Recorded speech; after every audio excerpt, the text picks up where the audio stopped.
नमस्ते सभी को। एक बार फिर से स्वागत है एक और नई वीडियो में। और जैसा आपको पता है हम डिस्कस कर रहे हैं शिव संहिता को। शिव संहिता का सरल हिंदी अनुवाद हम जान रहे हैं, उसे समझने की कोशिश कर रहे हैं। और हमारे 4 चैप्टर यानी चतुर्थ पटल कल हमारा कंप्लीट हो गया कल की वीडियो में। आज हम शुरू कर रहे हैं 5वां पटल पंचम पटल को। जैसे मैंने बताया था कि पहले 4 पटल थे भगवान शिव का उपदेश था। अब 5वें पटल में माँ पार्वती भगवान शिव से क्वेश्चन आंसर करते हैं, जैसे एक लेक्चर के एंड में किया जाता है, ठीक वैसे ही। तो जब इस चैप्टर की शुरुआत में माँ पार्वती कहती हैं कि हे देव, हे भगवान शंकर, आप ये बताइए कि जो एक योगी या एक साधक जो होता है उसके साधना मार्ग में क्या क्या विघ्न पैदा होते हैं। विघ्नों के बारे में कहा है।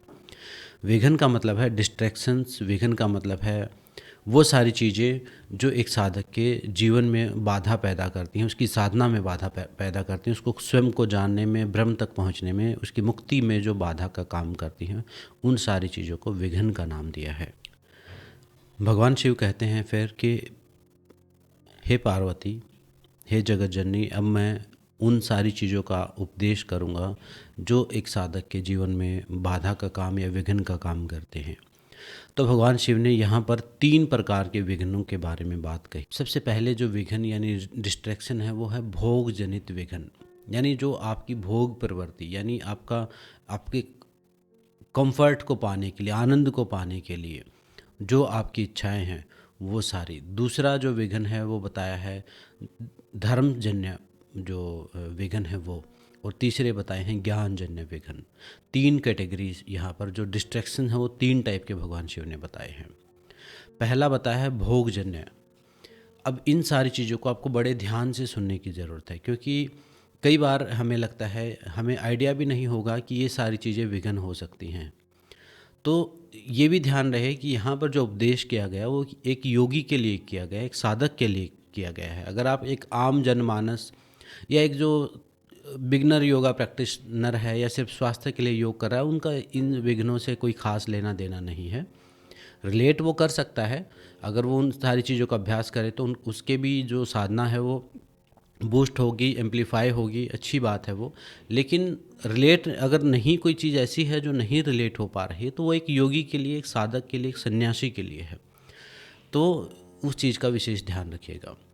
तो यहाँ पर जो सबसे पहला भोगजन्य जो विघ्न है, उनमें सबसे पहला जो पॉइंट आता है वो है स्त्री संग का परित्याग।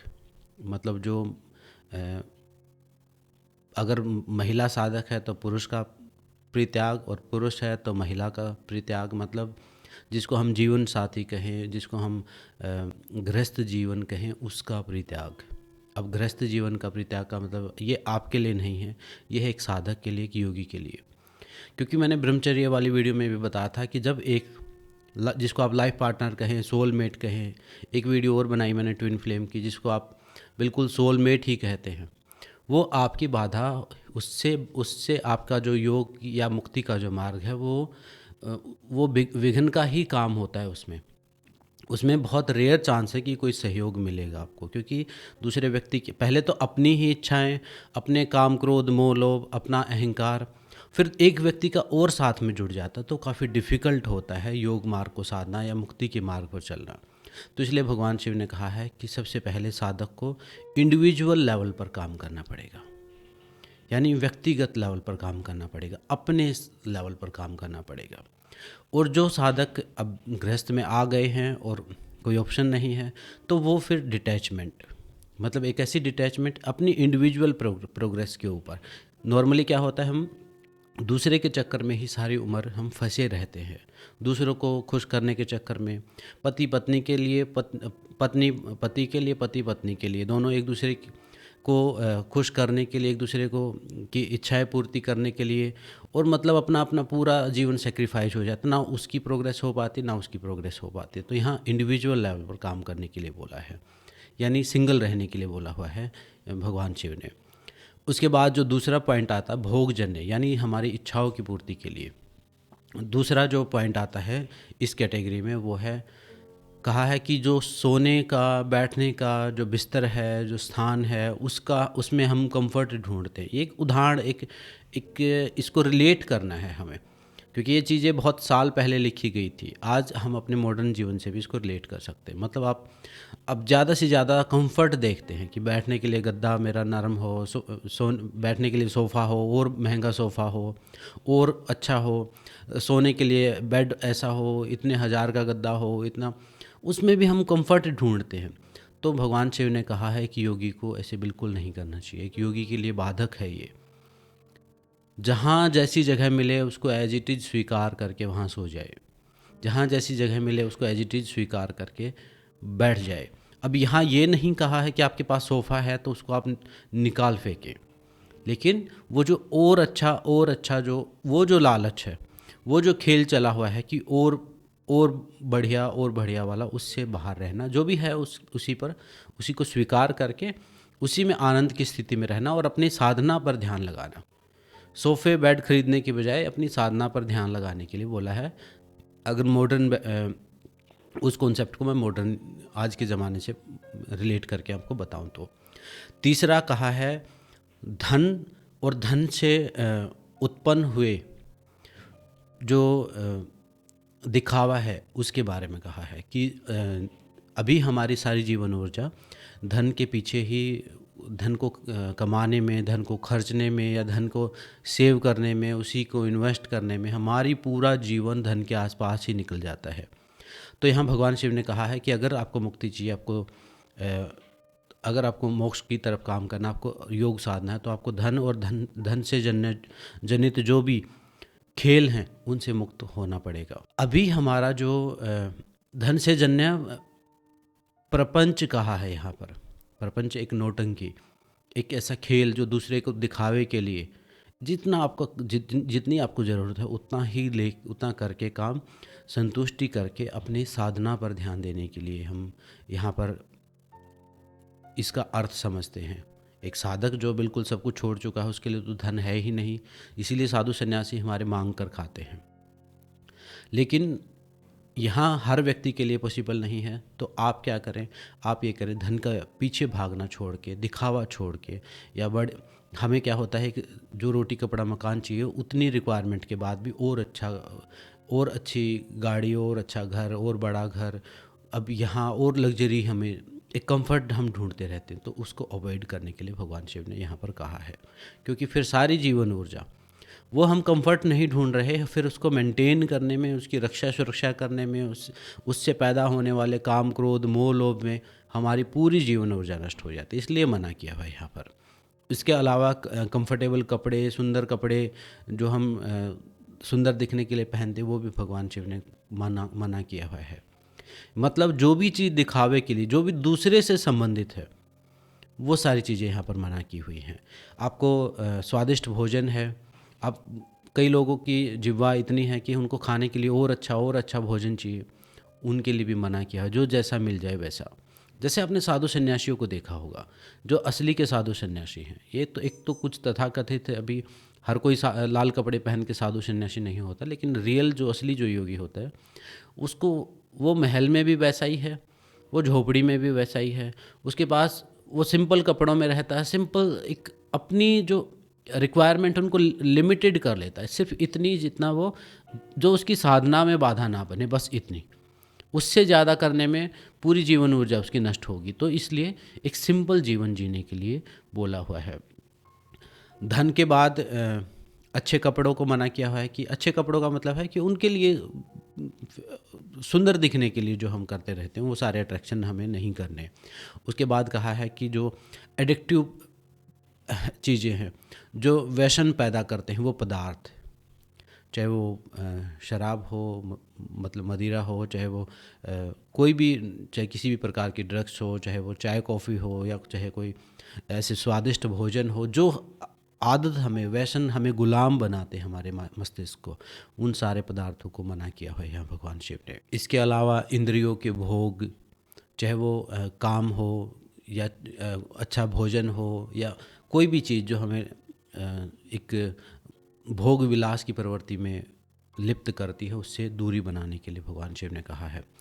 इसके अलावा कुटुंब के लिए, पुत्र पुत्री के लिए वो जो एक मोह, एक राग जो हमारा रहता है, हम एक अपनी आन बान शान बनाने के लिए अपने बच्चों को अपना लोग अपनी पूरा जीवन लगा देते हैं अपने पुत्र पुत्री के पीछे, तो वो उसके लिए भगवान शिव ने उन सारे झंझटों से दूर रहने के लिए कहा है। और कहा है कि अगर मान लीजिए अभी अगर आप उस अवस्था में चल रहे हैं, आप उस स्पिरिचुअल जर्नी पर हैं, तो आप सिर्फ अपना कर्तव्य निभाएं और फिर उनको भी उड़ना सिखाएं, यानी उनको भी अपनी जर्नी पर लगा के आप थोड़ा आज़ाद करें। अभी क्या होता है कि हम मरते दम तक बिल्कुल राग में, मोह में बिल्कुल लिप्त हो जाते हैं, खुद को तो भूल ही जाते, खुद को तो छोड़ ही देते, बिल्कुल अपनी यात्रा को तो हम भूल ही जाते। वो मना किया हो यहाँ पर भगवान शिव ने, इतना ज़्यादा राग और मोह नहीं करना है। और कहा है कि जो एक्सट्रीम विद्या अध्ययन है, विद्वान बनने की एक एक्सट्रीम में किसी भी चीज़ को, यहाँ पर तो कहा है कि जो वेद अध्ययन करते हैं और ज़्यादा ऊंचाइयों पर जाने का जो एक माइंड सेट है, वो भी योग मार्ग में विघ्न पैदा करता है, चाहे वो ज्ञान का ही क्यों ना हो। यहाँ तो कहा है कि वेदों का ज्ञान और ये सब चीज़ें, जो ज्ञानी बनने की जो इच्छा है, वो भी विघ्न का ही काम करती है। फिर वो हमें अपने रास्ते से भटकाती है, और वो भी एक अहंकार की पुष्टि करती है हमारे अंदर कि मैं इतना बड़ा ज्ञानी, मैं इतना बड़ा विद्वान, उसको भी एक बाधा की तरह भगवान शिव ने यहाँ पर कहा। इन सब के अलावा मनोरंजन के साधन हैं, अलग अलग चीज़ों पर सवारी करने की, जैसे यहाँ पर सवारी करने के लिए लिखा है कि कोई हाथी पर बैठना चाहता है, हाथी पर घूमना चाहता है, अब उस हाथी को आप रिप्लेस कर दो बड़ी गाड़ियों से कि मेरे पास ये गाड़ी हो और बड़ी गाड़ी हो। इन सारी चीज़ों को भगवान शिव ने विघ्न कहा है कि ये डिस्ट्रैक्शन है।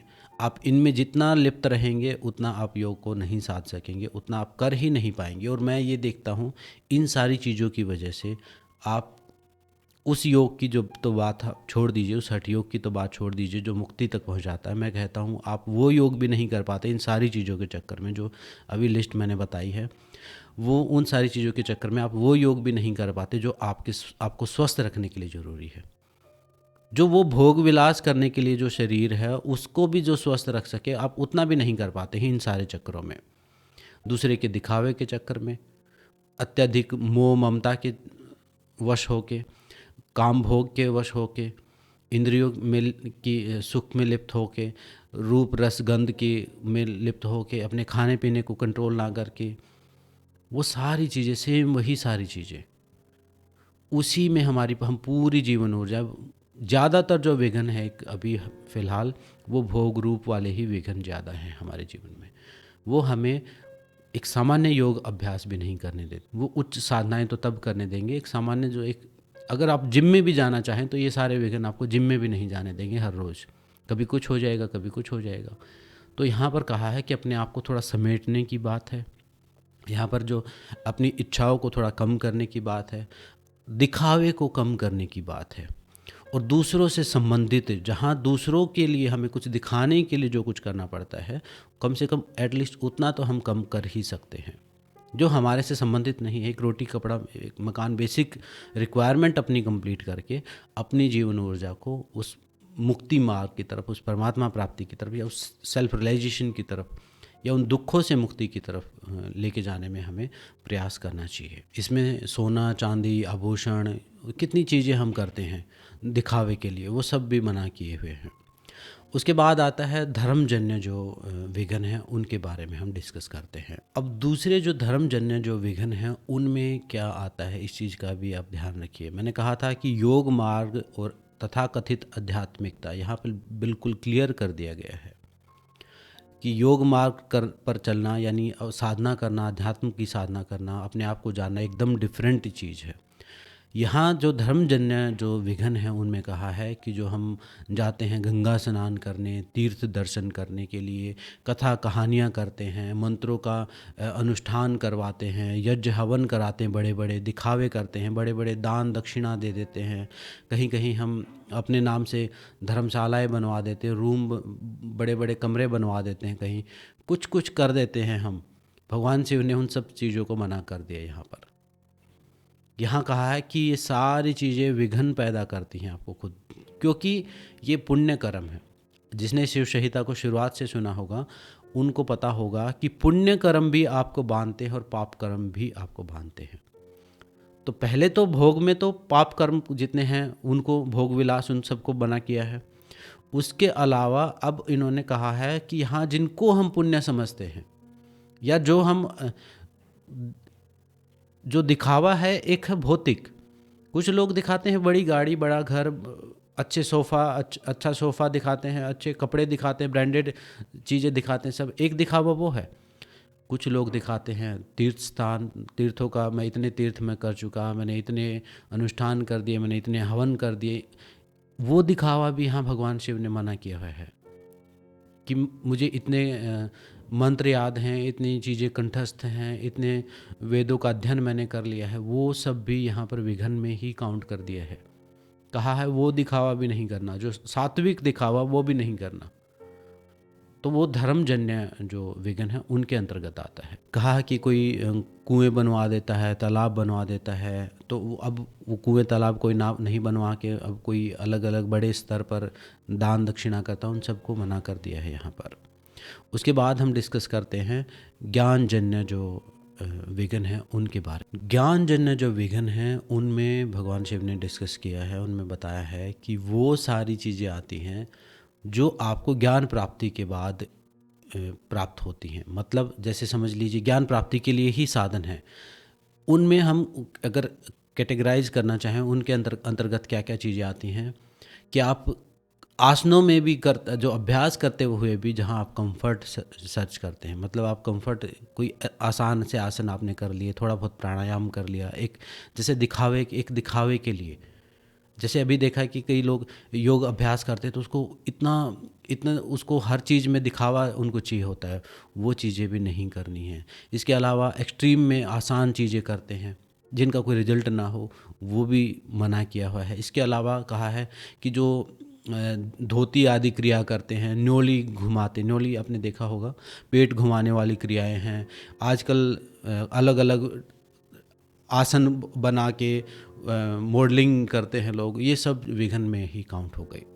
कि किसी भी प्रकार का कोई भी दिखावा नहीं, चाहे वो भौतिक दिखावा हो, चाहे वो धार्मिक दिखावा हो, चाहे वो ज्ञान का ही क्यों ना दिखावा हो। यहाँ कहा है कि जो हठ योग में भी जो खुद को साबित करने के लिए, खुद को कुछ बनाने के लिए, कुछ दिखाने के लिए, अपनी सिद्धियों शक्तियों का जो वो दिखाया जाता है, प्रदर्शन किया जाता है, वो भी विघन है। वो सारी चीज़ें भी यहाँ पर भगवान शिव ने मना की है। तो इस प्रकार से ये 3 प्रकार के विघन हुए, भोग से जन्य, धर्म से जन्य और ज्ञान से जन्य।